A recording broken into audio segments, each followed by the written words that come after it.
ನಮಸ್ಕಾರ. ಬನ್ನಿ, ಇವತ್ತು ರಾಮ್ಧಾರಿ ಸಿಂಗ್ ದಿನ್ಕರ್ ಅವರ ಅದ್ಭುತ ಮಹಾಕಾವ್ಯ ರಶ್ಮಿರಥಿಯ ಲೋಕಕ್ಕೆ ಹೋಗೋಣ. ಅದರಲ್ಲೂ ನಾವು ಅದರ ಅತ್ಯಂತ ರೋಚಕ ಅಂದ್ರೆ ಕೊನೆಯ ಅಧ್ಯಾಯದ ಬಗ್ಗೆ ಮಾತಾಡೋಣ. ಇಲ್ಲೇ ನಮ್ಗೆ ಸಿಗೋದು ಆ ದುರಂತ ನಾಯಕ, ತನ್ನ ವಿಧಿಯ ವಿರುದ್ಧವೇ ಹೋರಾಡಿದ ಕರ್ಣನ ಕಥೆ. ಒಮ್ಮೆ ಕಲ್ಪನೆ ಮಾಡ್ಕೊಳ್ಳಿ, ಕುರುಕ್ಷೇತ್ರದ ರಣರಂಗ. ಯುದ್ಧ ಈಗ ತನ್ನ ಕೊನೆಯ ಘಟ್ಟಕ್ಕೆ ಬಂದು ನಿಂತಿದೆ. ಕೌರವರ ಸೈನ್ಯಕ್ಕೆ ಇರುವುದು ಒಂದೇ ಒಂದು ಕೊನೆಯ ಭರವಸೆ. ಆ ಭರವಸೆ ಯಾರು? ಕರ್ಣ. ಇಡೀ ಸೈನ್ಯದ ಒಂದು ಸಾಮ್ರಾಜ್ಯದ ಭವಿಷ್ಯವೇ ಅವನ ಹೆಗಲು ಮೇಲೆ ನಿಂತಿತ್ತು. ಆ ಒತ್ತಡ ಎಷ್ಟಿರಬೇಕಲ್ವಾ? ಅವನ ಜೀವನನೇ ಹಾಗೆ.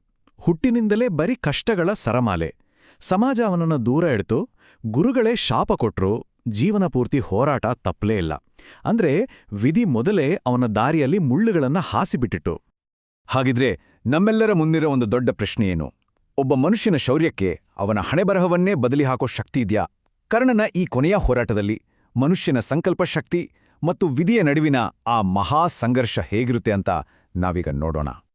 ಸರಿ, ಹಾಗಾದರೆ ನಮ್ಮ ಮೊದಲ ಭಾಗ ಸೂರ್ಯನ ಕೊನೆಯ ಉದಯ. ಕರ್ಣ ಆ ಕೊನೆಯ ಯುದ್ಧಕ್ಕೆ ಕಾಲಿಟ್ಟಾಗ ಅವನ ಪರಿಸ್ಥಿತಿ ಹೇಗಿತ್ತು? ಎಂಥ ದೊಡ್ಡ ಸವಾಲುಗಳು ಅವನ ಮುಂದೆ ಬಂದು ನಿಂತಿದ್ವು? ಬನ್ನಿ ನೋಡೋಣ. ಇಲ್ಲಿ ನಾವು ಗಮನಿಸಬೇಕಾದ ಒಂದು ವಿಷಯ ಇದೆ. ಏನಂದ್ರೆ, ಕರ್ಣನ್ಗೆ ಇದೆಲ್ಲ ಗೊತ್ತಿತ್ತು. ಅವನ ಮುಂದಿರೋ ಸವಾಲುಗಳ ಬಗ್ಗೆ ಅವನಿಗೆ ಪೂರ್ತಿ ಅರಿವಿತ್ತು. ನೋಡಿ, ತನ್ನ ದೈವಿಕ ಕವಚಕುಂಡಲಗಳನ್ನ ದಾನ ಮಾಡಿಬಿಟ್ಟಿದ್ದ. ಗುರುಗಳಿಂದ ಶಾಪ, ಅಂದ್ರೆ ಯುದ್ಧದ ಸಮಯದಲ್ಲಿ ಅಸ್ತ್ರಗಳ ವಿದ್ಯೆನೆ ಮರ್ತು ಹೋಗೋ ಸ್ಥಿತಿ. ಅಷ್ಟೇ ಅಲ್ಲ, ಅವನ ಹತ್ರ ಇದ್ದ ಒಂದೇ ಒಂದು ಅಸ್ತ್ರ, ಆ ಶಕ್ತಿ ಅಸ್ತ್ರ, ಅದನ್ನು ಅವನು ಮೊದಲೇ ಬಳಸ್ಬಿಟ್ಟಿದ್ದ. ಅಂದೇ ಬಹುತೇಕ ಎಲ್ಲವನ್ನೂ ಕಳ್ಕೊಂಡು ಬರಿಗೈಯಲ್ಲಿ ಅಂತಾನೆ ಹೇಳ್ಬೋಡು. ಆದ್ರೂ ಧೈರ್ಯವಾಗಿ ಯುದ್ಧಕ್ಕೆ ನಿಂತ. ಆದ್ರೆ ಇಷ್ಟೆಲ್ಲ ಕಳೆದುಕೊಂಡ್ರೂ ಅವನ ಆತ್ಮವಿಶ್ವಾಸ ಮಾತ್ರ ಸ್ವಲ್ಪನೂ ಕಮ್ಮಿಯಾಗಿರ್ಲಿಲ್ಲ. ನಾನು ಶೌರ್ಯದ ಜೀವಂತ ರೂಪ, ಮಹಾನ್ ಸೂರ್ಯನ ಅವತಾರ ಅಂತ ಗರ್ಜನೆ ಮಾಡ್ತಾನೆ. ಅಷ್ಟು ಅಚಲವಾದ ಮನಸ್ಸಿನಿಂದ ಆ ಕೊನೆಯ ಯುದ್ಧಕ್ಕೆ ಸಿದ್ಧನಾಗ್ತಾನೆ. ಈಗ ಬರೋಣ ಇತಿಹಾಸದ ಆ ಮಹಾನ್ ದ್ವಂದ್ವ ಯುದ್ಧಕ್ಕೆ.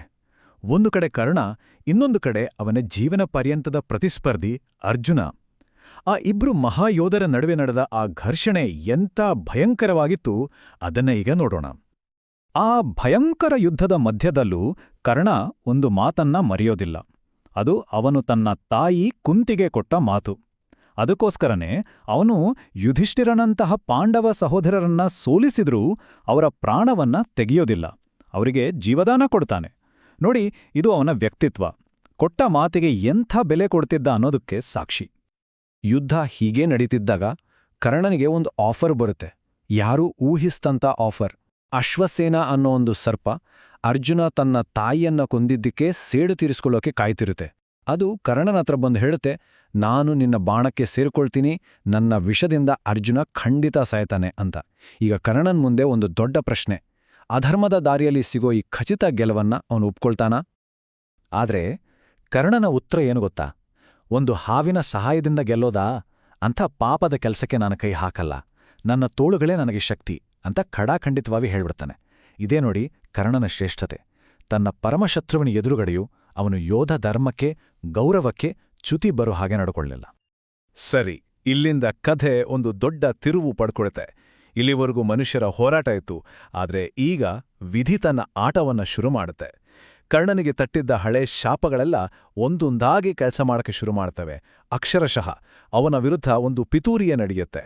ಕರ್ಣನ ಪತನ ಒಂದೇ ಸಲ ಆಗೋದಿಲ್ಲ, ಹಂತ ಹಂತವಾಗಿ ನಡೆಯುತ್ತೆ. ಯುದ್ಧದ ಅತ್ಯಂತ ಕ್ಲೈಮ್ಯಾಕ್ಸ್ ಕ್ಷಣದಲ್ಲಿ ಆ ಬ್ರಾಹ್ಮಣನ ಶಾಪ ಕೆಲಸ ಮಾಡೋಕ್ ಶುರು ಮಾಡುತ್ತೆ. ಏನಾಗುತ್ತೆ ಅಂದ್ರೆ, ಅವನ ರಥದ ಚಕ್ರ ಭೂಮಿಯಲ್ಲಿ ಹೂತೋಗುತ್ತೆ. ಅಷ್ಟೇ, ಆ ಮಹಾವೀರ ಈಗ ಅಸಹಾಯ, ನಿರಾಯುಧ. ಇದು ಅವನ ಕೌಶಲ್ಯದ ಸೋಲಲ್ಲ, ಇದು ವಿಧಿ ಅವನಿಗೆ ಒಡ್ಡಿದ ಬಲೆ. ಕರ್ಣ ಹೀಗೆ ಅಸಹಾಯಕನಾಗಿ ನಿಂತಿದ್ದಾನಲ್ಲ, ಅದೇ ಕ್ಷಣದಲ್ಲಿ ಕಥೆಯ ಅತಿ ದೊಡ್ಡ ತಾತ್ವಿಕ ಸಂಘರ್ಷ ಶುರುವಾಗುತ್ತೆ. ಅರ್ಜುನನ ಸಾರಥಿಯಾಗಿದ್ದ ಶ್ರೀಕೃಷ್ಣ ಅರ್ಜುನ್ನಿಗೆ ಹೇಳ್ತಾನೆ, ಅರ್ಜುನ, ಇನ್ನೇನ್ ನೋಡ್ತಿದ್ಯಾ, ಬಾಣ ಬಿಡು ಅಂತ. ಈ ಒಂದು ಮಾತು, ಈ ಒಂದು ಆಜ್ಞೆ, ಇದು ಎಷ್ಟು ವಿವಾದಾತ್ಮಕ ಅಂದ್ರೆ ಮುಂದಿನ ಘಟನೆಗಳ ದಿಕ್ಕನ್ನೇ ಬದಲಾಯಿಸ್ಬಿಡುತ್ತೆ. ಇಲ್ಲಿಂದ ಶುರುವಾಗೋದೆ ಆ ಸಂಘರ್ಷದ ಕ್ಲೈಮ್ಯಾಕ್ಸ್. ಕರ್ಣ ಮತ್ತು ಕೃಷ್ಣ ನಡುವೆ ಧರ್ಮ ಅಧರ್ಮದ ಬಗ್ಗೆ ಒಂದು ತೀವ್ರವಾದ ವಾದವೇ ನಡೆಯುತ್ತೆ. ಬನ್ನಿ ಅದೇನು ಅಂತ ನೋಡೋಣ. ಒಂದು ಕಡೆ ಕರ್ಣ ಇದು ಯುದ್ಧದ ನಿಯಮಕ್ಕೆ ವಿರುದ್ಧ, ನಿರಾಯುಧನ ಮೇಲೆ ದಾಳಿ ಮಾಡಬೇಡ ಅಂತ ಧರ್ಮದ ಪರವಾಗಿ ಬೇಡ್ಕೊಳ್ತಾನೆ. ಅದಕ್ಕೆ ಕೃಷ್ಣನ ಉತ್ತರ ತುಂಬಾನೇ ಕಟುವಾಗಿರುತ್ತೆ. ಅವನು ಕೇಳ್ತಾನೆ, ಅಭಿಮನ್ಯುವನ್ನ 7 ಜನ ಸೇರಿ ಕೊಂದಾಗ ಎಲ್ಲೋಗಿತ್ತು ನಿನ್ನ ಧರ್ಮ? ರಾಜಸಭೆಯಲ್ಲಿ ದ್ರೌಪದಿಗೆ ಅವಮಾನವಾದಾಗ ಎಲ್ಲೋಗಿತ್ತು ನಿನ್ನ ಧರ್ಮ ಅಂತ ಕೌರವರು ಹಿಂದೆ ಮಾಡಿದ ಒಂದೊಂದು ಅಧರ್ಮದ ಕೆಲಸಗಳನ್ನು ಕರ್ಣನ ಮುಂದಿಡ್ತಾನೆ. ಆ ಕ್ಷಣದ ವಾತಾವರಣ ಎಂಥ ತೀವ್ರವಾಗಿರುತ್ತೆ ಅಂದ್ರೆ ಊಹಿಸ್ಕೊಳ್ಳೋಕ್ಕೂ ಆಗಲ್ಲ. ಸರಿ, ಈಗ ಆ ವೀರನ ಕೊನೆಯ ಕ್ಷಣಗಳು, ಕರ್ಣನ ಆ ದುರಂತ ಸಾವು ಮತ್ತು ಆ ಸಾವಿನಿಂದ ಇಡೀ ಬ್ರಹ್ಮಾಂಡದ ಮೇಲೆಯೇ ಆದ ಪರಿಣಾಮವೇನು? ಅದನ್ನ ಈ ಭಾಗದಲ್ಲಿ ನೋಡೋಣ. ತನ್ನ ಕೊನೆಯ ಕ್ಷಣಗಳಲ್ಲಿ ಕರ್ಣ ಸಾವಿನ ಬಗ್ಗೆ ಯೋಚನೆ ಮಾಡೋದಿಲ್ಲ. ಅವನಿಗೆ ದುಃಖ ಆಗೋದು, ಪಶ್ಚಾತ್ತಾಪ ಆಗೋದು ಒಂದೇ ವಿಷಯದ ಬಗ್ಗೆ. ದ್ರೌಪದಿಗೆ ಅವಮಾನ ಆದಾಗ ನಾನು ಸುಮ್ಮನೆ ಇದ್ದುಬಿಟ್ಟೇನಲ್ಲ ಅಂತ. ಅದೊಂದೇ ನನ್ನ ಜೀವನದ ಕಪ್ಪು ಚುಕ್ಕೆ ಅಂತ ಅವನು ಒಪ್ಕೊಳ್ತಾನೆ. ನೋಡಿ, ಇದು ಅವನ ಪಾತ್ರಕ್ಕೆ ಎಂಥ ಹಾಳು ಕೊಡುತ್ತೆ. ಕರ್ಣನ ಸಾವಿನ ನಂತರ ಕವಿ ಕೊಟ್ಟಿರೋ ಚಿತ್ರಣ ಇದೆಯಲ್ಲ, ಅದು ನಿಜಕ್ಕೂ ಅದ್ಭುತ. ಅವನ ಆತ್ಮ ಒಂದು ಬೆಳಕಿನ ರೂಪದಲ್ಲಿ ದೇಹವನ್ನ ಬಿಟ್ಟು ಹೋಗಿ ಸೂರ್ಯನಲ್ಲಿ ವಿಲೀನವಾಗುತ್ತಂತೆ. ಅವನ ತಂದೆ ಸೂರ್ಯದೇವ ದುಃಖದಿಂದ ಮೋಡಗಳ ಹಿಂದೆ ಅವಿತುಕೊಳ್ತಾನಂತೆ. ಇಡೀ ಜಗತ್ತೇ ಒಂದು ಕ್ಷಣ ಸ್ತಬ್ಧವ ಮಿಂದುಬಿಡುತ್ತೆ.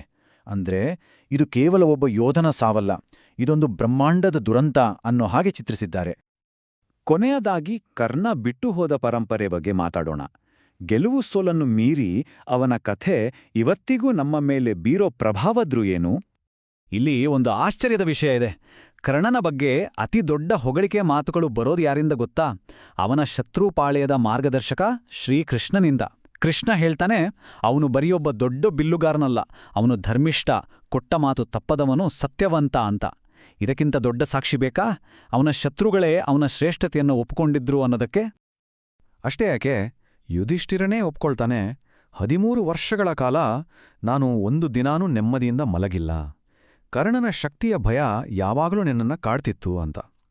ಇದರಿಂದ ಗೊತ್ತಾಗತ್ತೆ ಕರ್ಣನ ಪ್ರಭಾವ ಎಷ್ಟಿತ್ತು, ಅವನ ಶತ್ರುಗಳ ಮನಸ್ಸಲ್ಲೂ ಅವನು ಎಂಥ ಭಯ ಮತ್ತು ಗೌರವವನ್ನು ಹುಟ್ಟಿಸಿದ್ದ ಅಂತ. ಹಾಗಾದ್ರೆ ಈ ಒಂದು ಕೊನೆಯ ಪ್ರಶ್ನೆಯೊಂದಿಗೆ ಈ ವಿವರಣೆಯನ್ನು ಮುಗಿಸೋಣ. ಒಬ್ಬ ವೀರನನ್ನ ನಿಜವಾಗಿಯೂ ಅಳೆಯೋದು ಯಾವುದು?